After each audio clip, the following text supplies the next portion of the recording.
Hello, my name is Mr. Boiler 007, and you're watching a replay in the Tetrarch tank on the Abbey map.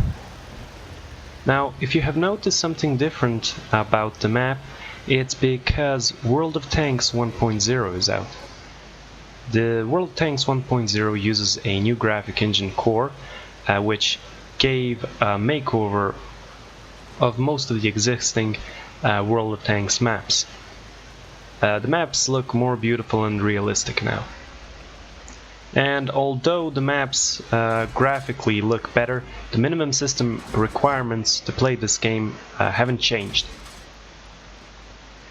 So immediately I go through the center of the map into this little city to get some early shots.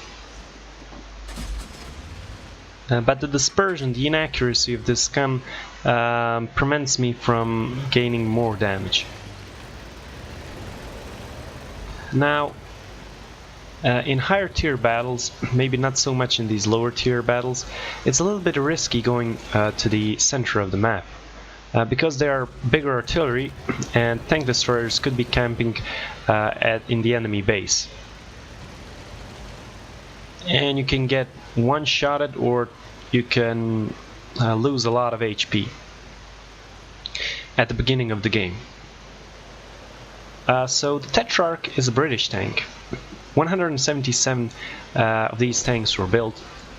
But this tank had some kind of a cooling problem and it wasn't used in the North African campaigning. The tank saw action in the invasion of Madagascar and in the invasion of Normandy.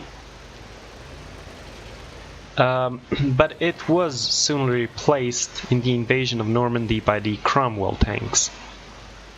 This tank didn't really last long. In the 1950, it was obsolete, discontinued.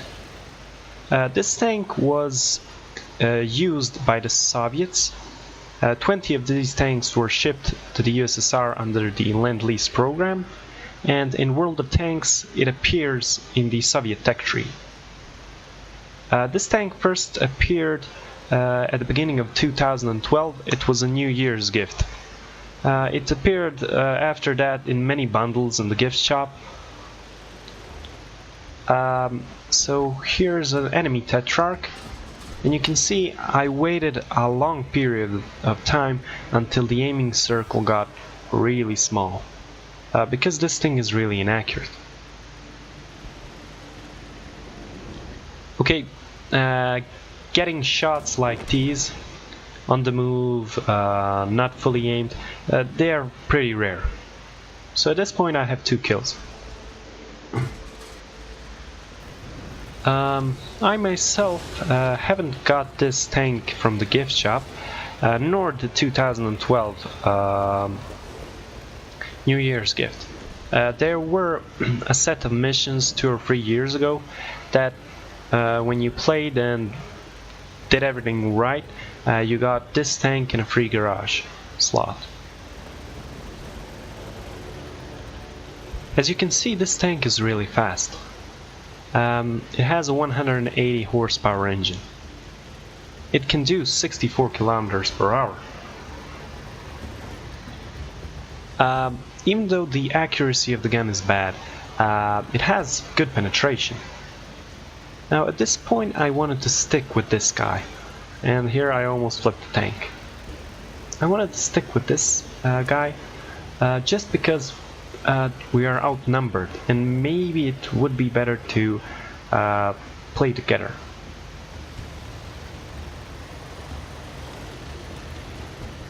Okay, I remembered that I do have binocular telescope and camouflage net, so I can spot some tanks crossing that field, but there were no tanks there.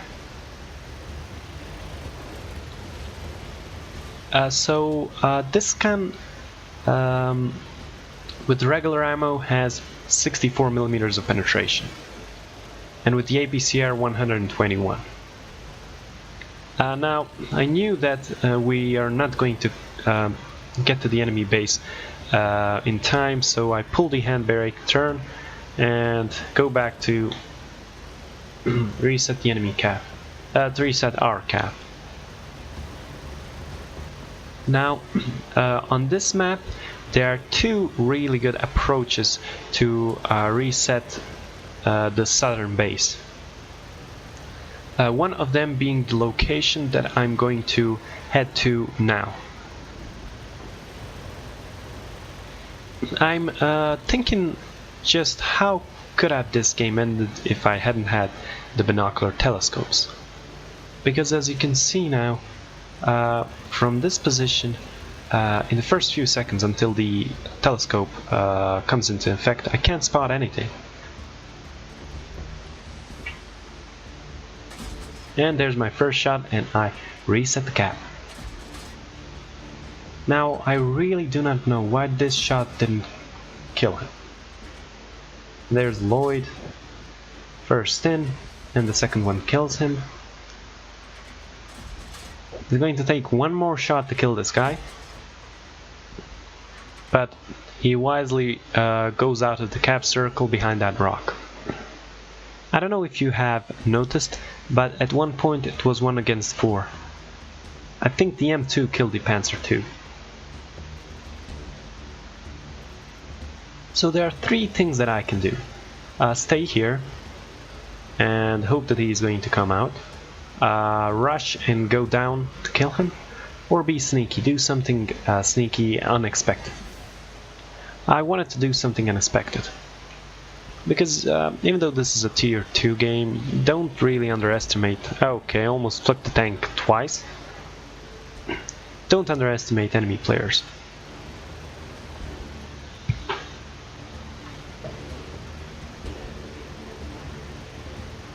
Now I load the APCR. I mean, I can penetrate most of these tanks with normal ammo, but I don't know, I wanted to be sure.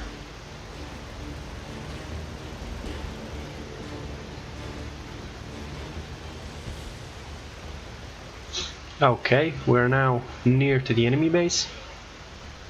Let's go into the caps, let's go behind these bushes and... Well, I went back here because I really thought that one artillery, the last one, I think it's the Su-80, would be here. But well, he isn't. And capping in this occasion, these circumstances wouldn't be really smart. And the enemy started capping again.